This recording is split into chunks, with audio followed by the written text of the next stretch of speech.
84 लाख जोनि में जैसे कर्म संस्कार तदनुसार उसको शरीर मिलता है, और उस शरीर में ऐसा ही तदात्म होकर के कुत्ता तो कुत्ता, बिल्ली तो बिल्ली, सुअर तो सुअर, गाय तो भैंस, अपने अपने इस तरह से तदात्म होकर ऐसे ही मान करके संसार चक्र में अनादिकाल से भ्रमित होकर घूम रहा है। और इससे मुक्ति पाना ही साधना, मुक्ति पाने के लिए समस्त साधन प्रचेष्टा। लेकिन महाप्रभु वो प्रेम प्रदान किए हैं जो इससे मुक्ति नहीं, परामुक्ति। जो वस्तु प्राप्त करके तुम भगवत प्रेम सान्निध्य प्राप्त करके नित्य काल के लिए भगवत सान्निध्य में रह करके उनके साथ आनंद लीला वर्धन कर सकते हो, वो लीला में अनुप्रवेश करके भगवान को भी आनंद प्रदान करते हैं। भक्त भी दिव्य आनंद में, आनंद सागर में निमग्न हो जाते हैं। ये परामुक्ति। मुक्ति तो है जड़ीय ग्रंथि है, जड़ चेतन ग्रंथि, मुक्त होना ही मुक्ति है, यही है मुक्ति। लेकिन इससे परे राधारानी की कृपा प्रदत्त जो स्वरूप प्राप्त करके नित्य काल के लिए जुगल किशोर के नित्य निकुंज लीला आस्वादन करने में समर्थ होते हैं, राधारानी की कृपा से वो स्वरूप प्राप्त करते हैं, ये परामुक्ति। तो जब महाप्रभु के पार्षद आते हैं तो वो भी जानते नहीं है जो मैं भगवान के पार्षद हूं, मुग्धवत। लेकिन दोनों में भेद है। हम जो मुग्धता स्वरूप विस्मृति, इसका कारण है महामाया, अविद्या माया, जड़ माया। ये माया हमको फंसा करके संसार चक्र में घुमा रहे हैं। लेकिन महाप्रभु जब आते हैं, पार्षदों को लेकर आते हैं, पार्षद दोनों जो है ऐसे नहीं, वो जोगमाया के द्वारा इस तरह से लीला प्रकटन करते हैं। जोगमाया, जोगमाया नाहं प्रकर्ष सर्वस्व जोगमाया समवृता मूरो अयं न विजानाति लोकमम अजम अव्ययम। जोगमाया समवृत, जोगमाया माने चिन्मयी माया, चिन्मयी माया, लीला शक्ति, स्वरूप शक्ति, यह है जोगमाया। मायातीत, गुणातीत, इंद्रियातीत, लोकातीत, आनंदमय चिन्मयी शक्ति, जोगमाया समावृता। लेकिन हम जो फंसी हुए हैं यह है महामाया, यह है अंधकार, अविद्या, ये अलग है। लेकिन ऐसे ही देखने में ऐसे ही है। ऐसे ही महाप्रभु के पार्षद सब आए हैं, एक एक स्थान में जन्म लिए हैं, जानते नहीं है क्या करना है। लेकिन जोगमाया के द्वारा लीला जिस तरह से प्रकटन करते हैं तदनुसार वो लीला में वो प्रवर्तित तो होते हैं। हरिदास ठाकुर, कल हम लोग आलोचना किए हैं, यह है ब्रह्म हरिदास जो द्वापर युग में कृष्ण लीला में भगवान की लीला देखकर मोहित होकर के परीक्षा करने के लिए समस्त गोवत्स आदि को हरण करके ले गए थे, देखने के लिए कि ये पूर्ण ब्रह्म सनातन भगवान अनादिरादि गोविंद सर्व कारण कारणम श्री कृष्ण के सत्य है न प्राकृतिक मुग्धवत। एक बालक खेल रहा है, समझ में आता नहीं है। फिर जाकर उनका भ्रम दूरीभूत हो गया। जब देखते हैं सर्वत्र सच्चिदानंदमय भगवान के पूर्ण प्रकाश देखते हैं, तब जाके क्षमा याचना किए हैं, भगवान के स्तप किए हैं, ब्रह्म स्तप कहते हैं। तो अपराध हो गया वहाँ पर, भगवान को परीक्षा करने के कारण, गोवत्स आदि हरण करने के कारण उनका अपराध हो गया। अपराध के कारण ये जवन कुल में जन्म ग्रहण करना पड़ा हरिदास ठाकुर बन करके। ये भी लीला है, ऐसा नहीं होता है। वो चित जगत का मामला है ना, भगवान लीला करेंगे, भगवान भी आएंगे। तो लीला करने के लिए तो साधारण बहिर्मुख लोगों के साथ तो लीला होती नहीं। लीला करने के लिए अपने पार्षद चाहिए। जैसे मान लीजिए कोई ड्रामा पार्टी है ना, बड़े कोई ड्रामा पार्टी अब बुला रहे हैं, तो ड्रामा करने के लिए अपना मंडली लेकर के ही आते हैं। अब से हमसे ये लेकर के ड्रामा थोड़ी होता है, अपने मंडली लेके ही आते हैं। तो भगवान में जब आते हैं तो नित्य लीला के सब मंडली लेके आते हैं। लीला थोड़ी होती है हमारा मुग्ध मनुष्य जो हम लोग पंचभौतिक शरीर, ऐसे थोड़ी होते हैं, इनसे लीला नहीं होती है।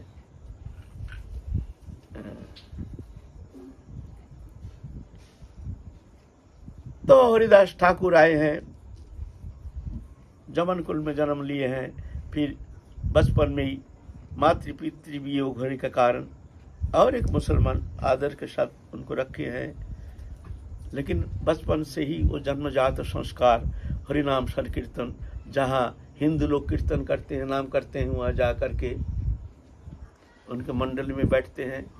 सब मुसलमान बोल करके कोई आदर भी नहीं करते हैं। वहाँ हरिनाम संकीर्तन में उनकी बहुत रुचि, हरिनाम संकीर्तन करते हैं। ना मुसलमान कुल में उनके लिए आदर है, सब जानते हैं मुसलमान होकर के हिंदू का नाम करता है तो कोई आदर नहीं करता है। हिंदू कुल में हिंदू लोग जो है वो देखते हैं ये मुसलमान है, ये क्या है, इसको जबन है, ऐसे समझ करके उनके प्रति अनादर, ऐसा भ्रमित होकर घूमते हैं इधर उधर। चलते चलते महाप्रभु के परम गुरु माधवेंद्रपुरी के शरण सान्निध्य में आने का सौभाग्य हुआ। माधवेंद्रपुरी उनका कृपा किए हैं, वहाँ से कृपा लेकर के आए हैं। फिर लक्ष्य हीरा नाम को उनको उद्धार किए हैं। कल हम लोग आलोचना किए हैं, अस्त्र दिग्दर्शन दे रहे हैं। फिर वहाँ से आए हैं, वहाँ से आए हैं बंगाल में, ये वर्तमान पश्चिम बंग, उनका जन्म हुआ तो वर्तमान बांग्लादेश जसवार जिला में बुढ़न गांव में। तो वहाँ से थोड़ा सा अनर्थ हो गया, चापाल गोपाल नाम के एक ब्राह्मण से झगड़ा हो गया, मन दुखी हो गया, मन खिन्न हो गया, भाई यहाँ हमारे लिए कोई आदर नहीं है। चलो, ना मुसलमान कुल में उनका आदर है, ना हिंदू कुल में उनका कुछ खातिर है, मुसलमान है बस। बोलो, और है यो पार्षद, भगवान के प्रिय पार्षद, कैसी स्थिति बताओ, कहीं स्थान नहीं, रोते हैं। और परम भगवत प्रमन्मत्त अवस्था, कृष्ण नाम करते करते अश्रुकंप पुलक छेद वैवर्ण स्तंभ मूर्छा प्रलय, ये सब अष्ट शक्ति विकार से विकारित होते हैं। तो दुर्लभ विकार जो साधारण मनुष्य में ये विकार होता नहीं है। ऐसे अद्भुत प्रेम प्रकाश, प्रेम की मूर्तिमंत विग्रह, मूर्तिमंत विग्रह जैसे दिखने में भी अद्भुत, देव दुर्लभ उनके शरीर। फिर बंगाल से बनापुल में वहाँ पर चले आए हैं, आ करके गोवर्धन हिरण्य गोवर्धन उनके सानिध्य में आकर के वहाँ भी झगड़ा हो गया, थोड़ा सा अशांति हो गई। चल दिए हैं, चलो कहाँ चले ना, अद्वैत आचार्य के वहाँ चलो, शांतिपुर। शांतिपुर में अद्वैत आचार्य प्रभु जो महाविष्णु अवतार, सदाशिव अवतार, वहाँ अध्ययन करते हैं, अध्यापना करते हैं। बहुत शिष्य आते हैं उनके सानिध्य में, सबको संस्कृत अध्ययन कराते हैं, सत्संग करते हैं, हरि कथा प्रचार करते हैं, हरि नाम संकीर्तन करते हैं। और कहीं बंगाल में है नहीं, चारों ओर सब दूसरे धर्म के प्रचार। उस समय बौद्ध धर्म के बहुत प्रचार था, हिंदू धर्म के अंदर नाना प्रकार विभ्रांति, शूद्र देवता के आराधना करते थे, वो देवी वो देवी वो देवी, ऐसे ऐसे कैसे कैसे उपासना करते थे, जो सही मार्ग से भ्रष्ट होकर हिंदू धर्म कुछ विपदगामी हो गए थे। ऐसे स्थिति में वहाँ एकमात्र अद्वैत आचार्य प्रभु हमारे सनातन धर्म के, भक्ति धर्म के धारक वाहक रूप में आकर के शांतिपुर में निवास कर रहे हैं। उनके सानिध्य में आए हैं हरिदास ठाकुर। अद्वैत आचार्य प्रभु प्रथम दिन देख करके समझ गए ये तो साधारण नहीं है, असाधारण कोई भगवत शक्ति। बड़े आदर के साथ हरिदास ठाकुर को रखे हैं, उनके सानिध्य में रह करके बड़े आनंद से भजन करते हैं। और ऐसे अभी जो ये चल रहा है ना, पितृपक्ष श्राद्ध करते हैं ना, ऐसे पितृपक्ष में श्राद्ध करके क्या किए हैं, हरिदास ठाकुर को भोजन कराए हैं। दूसरा कोई ब्राह्मण जो है उनको बुलाए नहीं, हरिदास ठाकुर को, जो इतने बड़े वैष्णव, इनको सेवा कराने से हमारे पितृकुल उद्धार हो जाएगा। एक वैष्णव अगर किसी घर में भोजन करते हैं ना, तो उसमें अशेष विशेष मंगल होता है। पितृलोक प्रसन्न हो जाते हैं, तृप्त हो जाते हैं। जस्य गृहे हरिभक्त भुक्ते तस्य गृहे हरि भुक्ते स्वयं, जस्य हरि भुक्ते तस्य तृप्यते जगतत्रयम्। ये शास्त्र कहते हैं जिसके घर में हरि भक्त, भगवत भक्त, प्रेमी भक्त भोजन करते हैं, बोलते हैं वहाँ स्वयं भगवान मान लो भोजन कर रहे हैं, ऐसा मत समझना। और जहाँ भगवान भोजन करते हैं वह त्रिलोक तृप्त हो जाते हैं। तो अद्वैताचार्य जानते हैं कि हरिदास तो साधारण नहीं है, लेकिन बाहरी लोग क्या देखते हैं, मुसलमान ठीक है हरि भजन करते हैं, हरि नाम करते हैं, हरि नाम में क्रंदन करते हैं, भाव विकार से विकारित होते हैं, सात्विक विकार से विकारित होते हैं, तो हाँ ठीक है अच्छा है, लेकिन मन में एक हीन भावना, मुसलमान है, मुसलमान से हिंदू हो गया, तो प्रसाद तो पाया। इधर ब्राह्मण लोग असंतुष्ट हो गए सब, जो अद्वैताचार्य के घर अब जाना बंद करो। खबर आ गई अद्वैताचार्य प्रभु के पास, ये ब्राह्मण लोग सब नाराज हो गए हैं। क्यों? ना ब्राह्मण को उपेक्षा करके एक मुसलमान को प्रसाद पावाया, आपने पितृ श्राद्ध करके उनको प्रसाद पावाए। प्रसाद पावाना चाहिए ना श्राद्ध करने के बाद, ब्राह्मण को निमंत्रण करके प्रसाद पावाना चाहिए। नहीं, किसी को बुलाया नहीं, हरिदास ठाकुर को प्रसाद पावाया। सब ब्राह्मण नाराज हो गए। अद्वैताचार्य प्रभु जान गए, ओहो तो ये तो बड़ा धर्म संकट हो गया, अन्याय हो गया, ये लोग नाराज हो गए, हमको तो पता नहीं था। फिर समस्त ब्राह्मण को निवेदन किए, आप लोग हमारे यहाँ प्रसाद पाइएगा काल। रसोई किए हैं, रसोई तैयार है, कोई आ नहीं रहे, क्या बात है? ना ब्राह्मण लोग नाराज होगा, अद्वैताचार्य की हम लोग प्रसाद पाएंगे ही नहीं। क्या करें भाई, रसोई हो गया, अभी तो मुश्किल, क्या होगा इतना रसोई। फिर जाके घर घर में सबको हाथ जोड़ करके, ठीक है गलती हो गया, आप लोग आके हमारे यहाँ प्रसाद स्वीकार कीजिएगा, हमसे जो गलती हो गया, ठीक है हम क्षमा याचना करते हैं। तो बड़े नाराजगी के साथ ब्राह्मण लोग सब, ठीक है हम आए हैं, लेकिन आपके हम प्रसाद नहीं पाएंगे, हम अमानिया ले जाएंगे, पार ये ले जाएंगे, सूखा सामान। क्या करेंगे, सूखा सामान दे दिए हैं सबको, चावल आटा दाल थाली में जो, और रसोई तो ऐसे ही पड़ा है। ऐसे आंधी तूफान वर्षा ऐसे आ गई जो एकदम तहस नहस कर दी। उस समय तो अभी का जैसे गैस चूल्हा है नहीं, फट जाला या रसोई शुरू कर दिया, ऐसा तो था नहीं। सब कंडा में लकड़ी में रसोई होता था उस समय। सब लकड़ी भीज गया, कंडा भीज गया, चूल्हा भीज गया, सब एकदम सब ऐसी स्थिति हो गया। कहीं अग्नि का नाम निशान नहीं है, अग्नि मिल भी नहीं रहा है। अग्नि अगर मिलता भी है तो जलाने के लिए लकड़ी नहीं है, सब गीला हो गया, कंडा गीला हो गया। सारा दिन भूखे रहे। दूसरा दिन बादल इतने गरज रहा, इतना बरस रहा, सब ऐसे स्थिति आ गया, भूखे रहे। तो समझ गए जो खूब गलती हो गया है। तो गए हैं अद्वैताचार्य के पास, एकदम कौआ जैसे बरसात में गीला हो जाते, ऐसे गीला अवस्था में सब जा करके डरप गए हैं। भाई 2 दिन भूखे प्यासे कहाँ तक रहेंगे, कहीं रसोई का कोई व्यवस्था नहीं, कुछ नहीं, अग्नि नहीं, कंडा नहीं, लकड़ी नहीं, कौआ जैसे गीला होके आते हैं ऐसे गीला हो करके आए हैं, ठक ठक ठक ठक कांपते कांपते, क्षमा कर दीजिए, क्षमा कर दीजिए, क्षमा कर दीजिए। तो क्या करें, वो 2 दिन का बासी जो रखा था चावल, बोले यही हमारे पास है, यही आप लोग पा लीजिए। वही बासी चावल खिलाए सबको। बोले यही तो है, आप तो हमारा, आप क्या करें बताइए। फिर जाके क्षमा याचना किया, बोले हमारे पास नहीं, अपराध हो गया, हरिदास ठाकुर के पास चलो। हरिदास ठाकुर के पास जा करके याचना किए हैं, क्षमा याचना। हरिदास ठाकुर तो ऐसे भगवत भक्त है, भगवत भक्त तो किसी का दोष देखते ही नहीं, सपनों नहीं देखे पर दोष। ये भगवत भक्त है। भगवत भक्त जो है वो किसी का दोष देखते नहीं, अपना दोष देखते हैं, दूसरा का गुण देखते हैं। यह है भक्त में और बहिर्लोक में, ये भेद है। हम कैसे जानेंगे कौन कितना भक्त है? न जो भक्त होते हैं वो हर स्थिति में अपना दोषानुसंधान करते हैं और दूसरे का गुणानुसंधान करते हैं।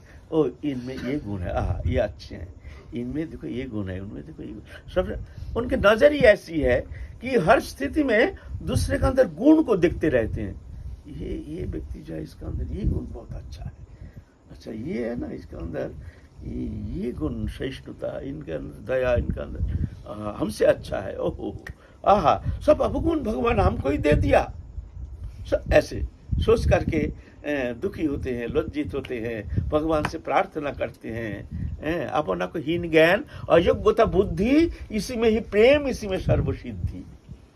ये है भक्त लक्षण। भक्त ऐसे होते हैं, अपने निर्दोष होते हुए भी हर स्थिति में अपना दोषानुसंधान करके वो लज्जित होते हैं। दूसरे के सामने जाकर के मस्तक को अवनमित करते हैं, जे हमसे मोह से कौन कुटिल खल कामी, जाहे तन दियो तहे विसरायो, ऐसा निमक हरामी।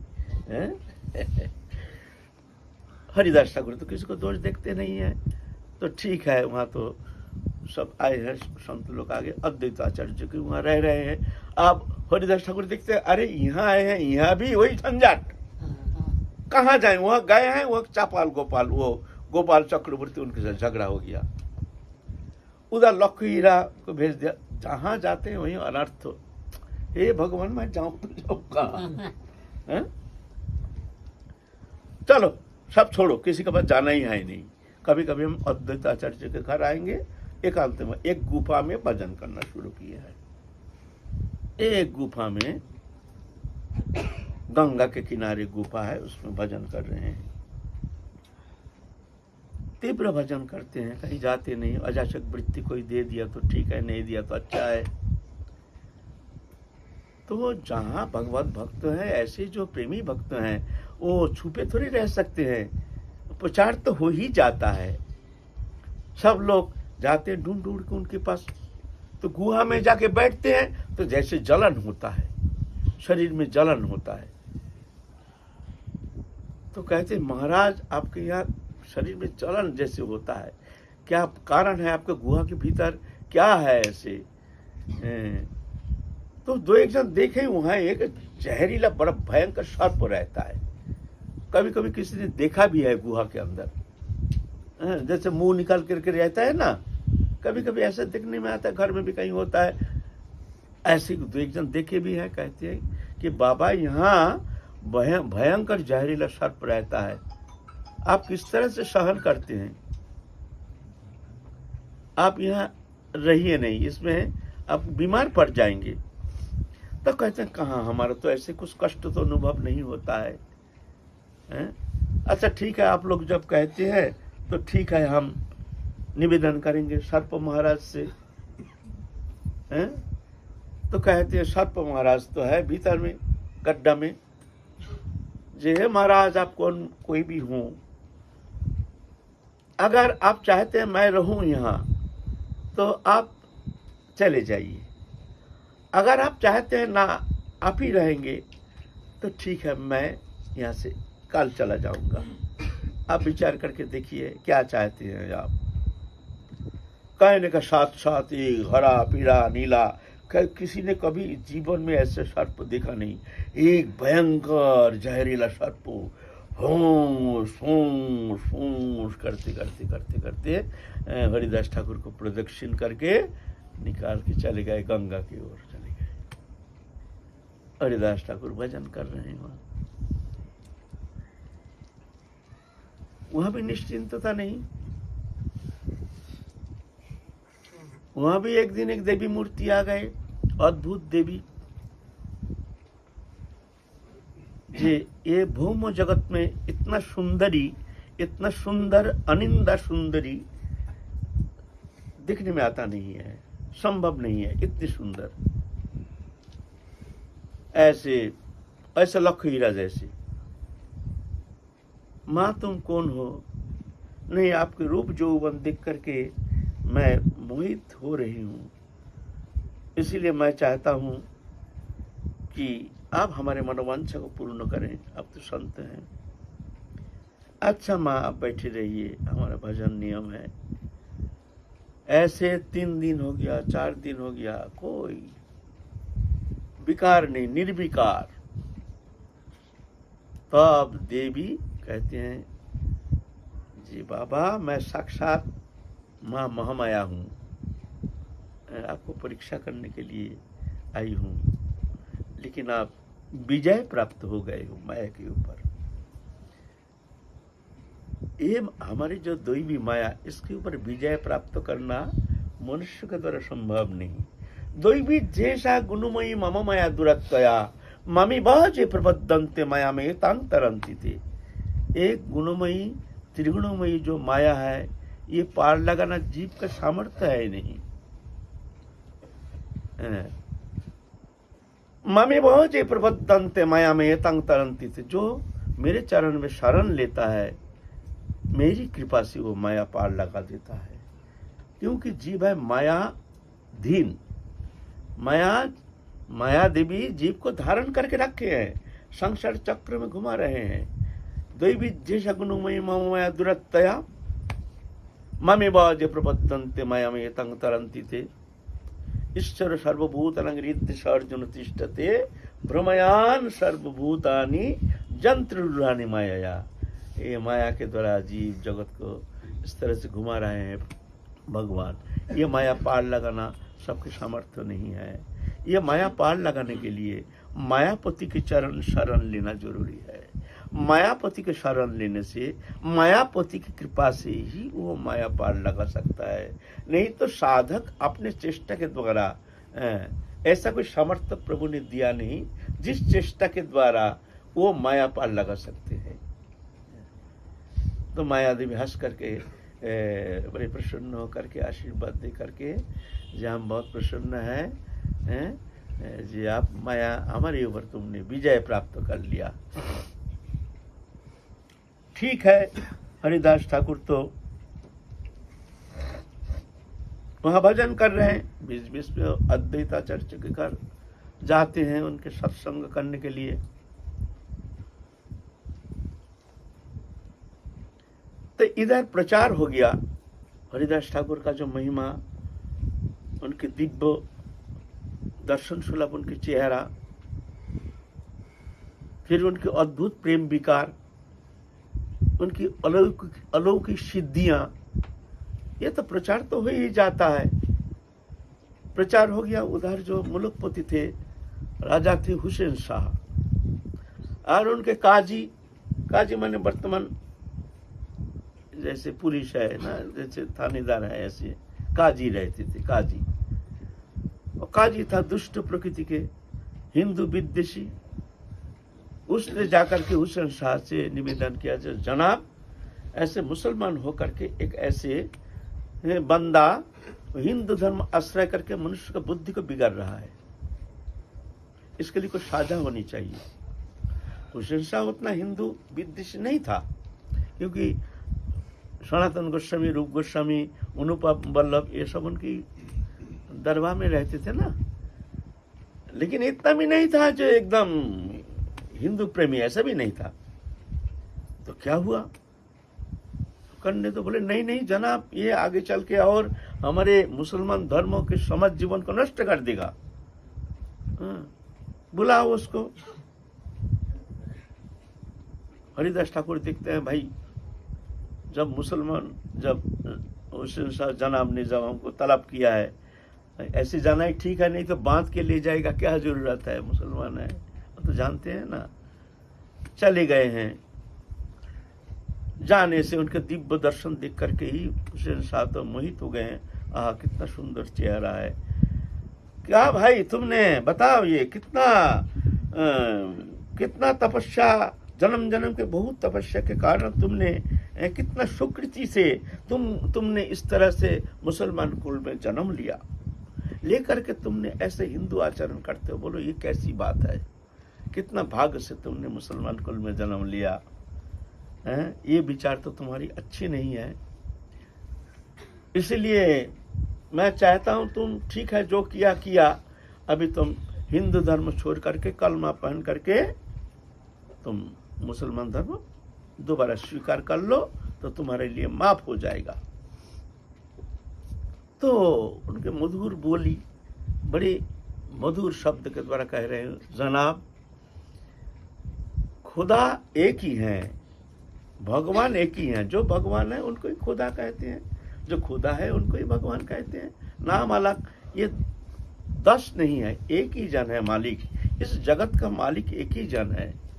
कोई उनको खुदा कहते हैं, कोई उनको कृष्ण कहते हैं, है एक ही जन। अज्ञानता के कारण कोई कहते हैं ये हमारे इष्ट है, कोई कहते हैं हमारे इष्ट है, लेकिन वो एक ही जन है, 10 नहीं है। जिसका जो मन चाहे वो ऐसे उपासना करते हैं। आप हमको तारण करके मुसलमान बना सकते हैं, लेकिन हमारे हृदय जो है, हमारी उपासना, इसको तो आप परिवर्तन नहीं कर सकते हैं। वहां तो हम जो उपासना करते तो करेंगे ही।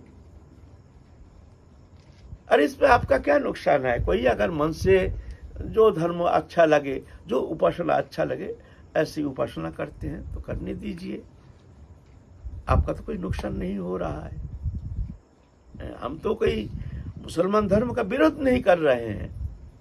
आपका जो कुरान है, हमारा पुराण है। आपका कुरान, हमारा पुराण, बात तो एक ही है ना, वही भगवत विषय कथा है उनमें। इसीलिए इसमें कोई भेद तो हमको दिखता नहीं है। तो हुसैन शाह कहते हैं बात तो सही है, उनके मधुर बोली से मन थोड़ा परिवर्तन हो गया। कहते हैं काजी साहब बोलिए, आप क्या कहना चाहते हैं? ये तो अन्याय तो कुछ कह नहीं रहा है। काजी साहब कहते हैं हुजूर अच्छा कहे चाहे कुछ भी कहें, बात अच्छा नहीं है। क्यों?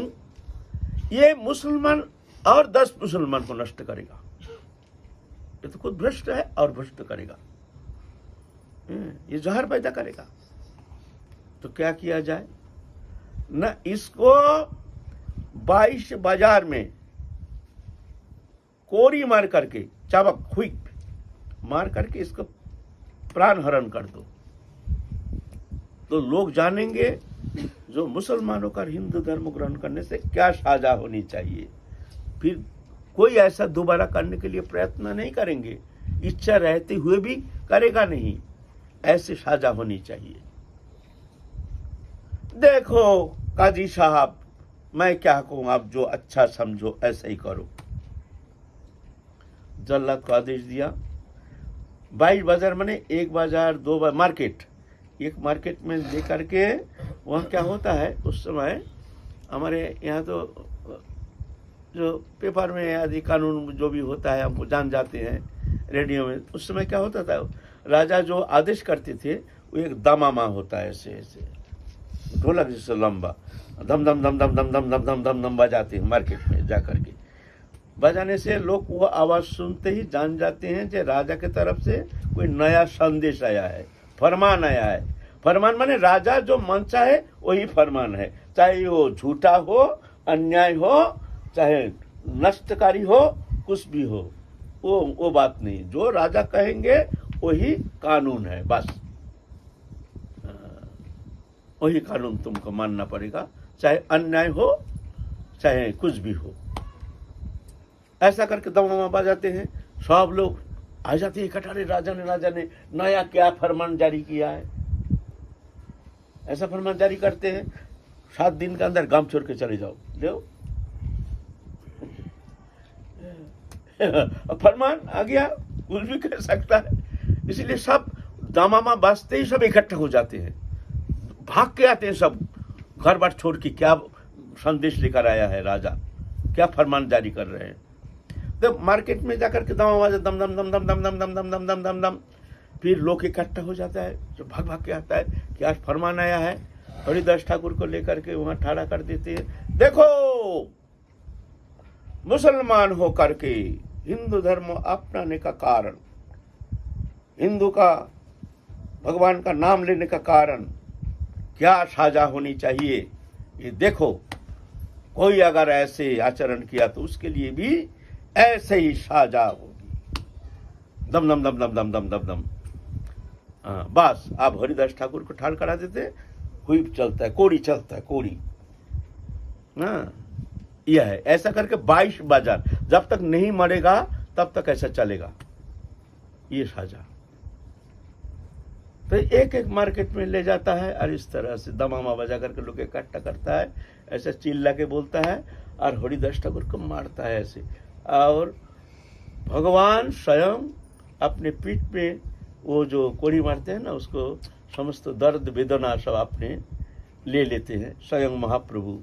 जब महाप्रभु पूर्ण प्रकाश, नवद्वीप में जब महाप्रभु पूर्ण प्रकाश, महाप्रकाश में महाप्रकाश दिखाए तो हरिदास ठाकुर को भी बुलाया गया।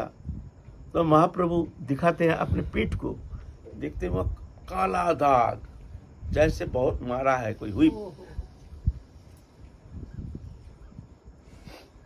प्रभु ये क्या है, ये क्या है? हरिदास तुमको याद है 22 बाजार में जब तुमको हुईप किया गया, कोड़ी मारा गया, तो वो कोड़ी मैं अपने पीठ पर ले लिया, जिसलिए तुम्हारा कोई नुकसान नहीं हुआ, तुमको कष्ट नहीं हुआ। हरिदास तुम्हारे कष्ट हम कैसे सहन करेंगे, अपने पीठ पर हमने वो वेदना ले लिया, महाप्रभु ने ले लिया। तो कोड़ी मारते हैं और तो हरे कृष्ण कृष्ण कृष्ण हरे हरे, हरे राम राम राम हरे हरे हरे कृष्ण। तल्लीनता, जैसे प्रहलाद को हिरण्यकशिपु जैसे पर्वत के ऊपर से गिरा देते हैं, प्रहलाद मारे हरे भगवान के नाम करते करते, ऐसे ही भगवान उनको रक्षा करते हैं। हाथी के पांव के नीचे डाल दिया, अग्नि में प्रवेश करा दिया। ऐसा ही हरिदास ठाकुर अपने चिंतन में एक तल्लीनता, तन्मयता, भगवत चिंतन में तल्लीनता, तन्मयता, देहात्म बोध तो था ही नहीं, देह में आत्मबुद्धि है ही नहीं, उनको कोई कष्ट महसूस नहीं हुआ। हमको जो कष्ट होता है उसका कारण क्या है? ये जो शरीर है प्रकृति जड़, आत्मा है चेतन। शरीर को कष्ट होने से हमको कष्ट क्यों होता है? शरीर तो जड़ है ना। अगर शरीर मैं हूं तो मरने का बाद शरीर को जला देने से कष्ट होता क्यों नहीं? तो आत्मा चेतन जो चला जाता है, जड़ रह जाता है। जड़ चेतन का मिश्रण ये शरीर। अब शरीर में कोई कष्ट होता है तो हमको कष्ट होता है। ये कष्ट किसका होता है बताओ? शरीर का होता है ना आत्मा का होता है? बताइए। बहुत अच्छा प्रश्न है। शरीर में कोई कष्ट जब होता है तो वेदना अनुभव कौन करता है? दो वस्तु है, दो वस्तु का संयोग है शरीर, प्रकृति और पुरुष। अपरा प्रकृति शरीर, परा प्रकृति जीव चैतन्य सत्ता। आत्मा और शरीर जड़, जड़ और चेतन। तो इसमें कष्ट महसूस कौन करता है? आत्मा का तो शरीर है ही नहीं, उसको कैसे कष्ट होगा?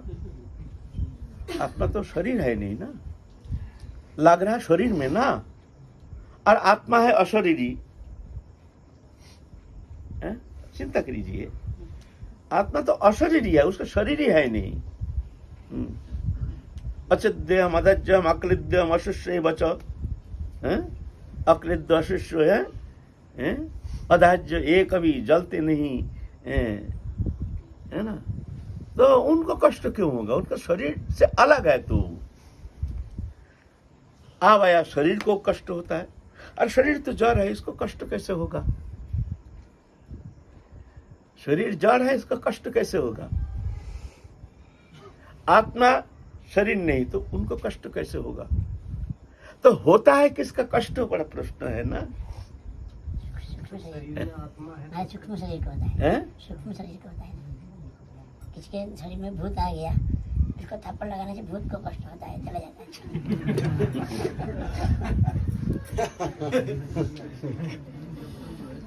तो भूत कौन है? वो तो कोई अलग तत्व होगा। एक आत्मा है। आत्मा जो है वही। कैसे आत्मा कैसे होगा? आत्मा तो अलग चीज है, आत्मा होगा कैसे? आत्मा ने जो वो तो अलग है, लिंग शरीर का सूक्ष्म शरीर कारण शरीर लिंग शरीर है, उसको होता होगा। यही प्रश्न है ना, यही जड़ है, ये खेल है। जड़ चेतन, प्रकृति और पुरुष दोनों मिलने से उसमें ये जो शरीर भोगायतन शरीर, ये भोगायतन शरीर में तदात्मता के कारण अहंकार रूपी एक तत्व पैदा हो गया। वो अहंकार ये भोगायतन शरीर को मान लिया मैं हूं। इसको कहते हैं अविद्या शरीर, लिंग शरीर। ये दोनों का मिश्रण, जैसे लाकड़ी और अग्नि दोनों का संयोग से धुआं पैदा होता है। धुआं, उसका अस्तित्व ओरिजिन क्या है? लकड़ी है ना अग्नि है? बोलिए। ये लकड़ी है धुआं ना अग्नि का धुआं? धुआं किसका है? लकड़ी का धुआं होता नहीं, अग्नि का भी धुआं होता नहीं। तो धुआं होता है किसका? ना जब लकड़ी अग्नि दोनों का संयोग होता है तब ये धुआं पैदा होता है, बीच में से दोनों का संयोग से। ऐसे ही जड़ और चेतन का संयोग से अहंकार तत्व पैदा हो गया। इसको कहते उभयात्मक, इसको कहते अहंकार ग्रंथि। ये अहंकार, ये भोगायतन शरीर को मान लिया मैं हूं, ये भोगायतन शरीर ही बस, और कुछ नहीं। इसके अतिरिक्त तो कुछ चिंतन नहीं करता है। जैसे शरीर है, मक्खी है तो मक्खी, कीड़ा है तो कीड़ा, और हाथी है तो हाथी। वो भोगायतन शरीर को मानता है शरीर मैं हूं। ये शरीर मैं मानने का कारण शरीर के सुख दुख हर्ष विचार जो भी है वो अपने को मानता है, मेरा है, मेरा है। यह है अहंकार। प्रकृति क्रियमाणानि गुण कर्माणि सर्वश अहंकार विमूढ़ात्मा कर्ता अहम इति मन्यते। ये अपने को अहं, मैं हूं, मैं करता हूं, मैं शरीर मैं हूं, ये शरीर मैं हूं, ये कर्तृत्वपन के कारण शरीर के द्वारा जो भी सुख दुख जो भी उत्पन्न होता है वो अपने को भोक्ता मानता है। मान्यता मात्र, सत्यता नहीं। ये मान्यता के कारण वो भोक्ता बनता है। जैसे मान लो स्वप्न में जब हम स्वप्न दिखते हैं तो वहां कहां शरीर? क्या हुआ?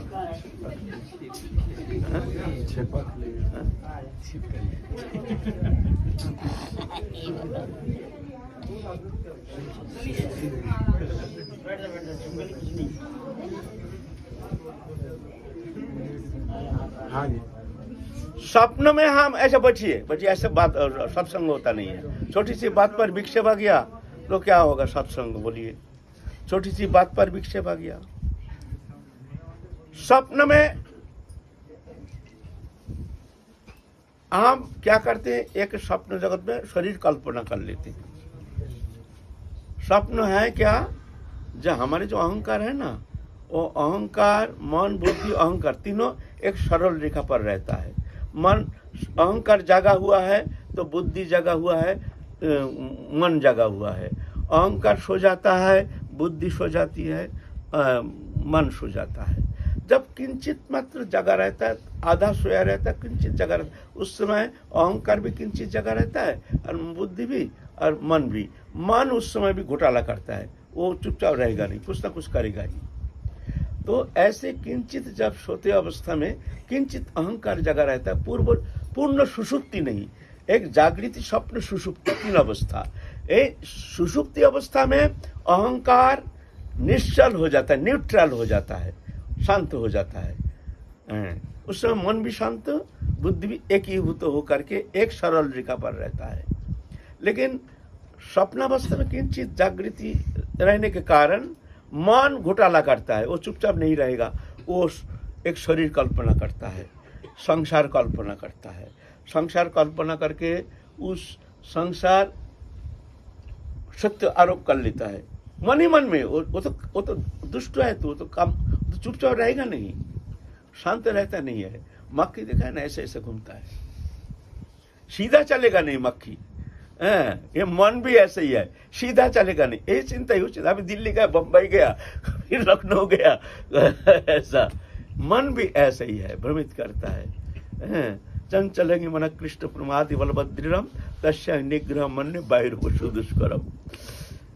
तो स्वप्न अवस्था है, वहाँ एक शरीर कल्पना करती है, संसार कल्पना करती हैं, फिर उसको स्वप्न अवस्था में उसको जीव चैतन्य सत्ता स्वयं आत्मा जीवात्मा उसको सत्य आरोप कर लेता है। सत्य आरोप करके वो स्वप्न अवस्था में उसी को आनंद लेता है। अब उसमें जो विकार होता है, उस जो भी झूठ सच जो भी होता है, भय होता है, तो वो सोया हुआ जीवात्मा भयग्रस्त हो जाता है। आनंद मिलता है तो जीवात्मा आनंदित होता है। वो हंसता है, ये जीवात्मा सोया हुआ जीवात्मा हंसता है।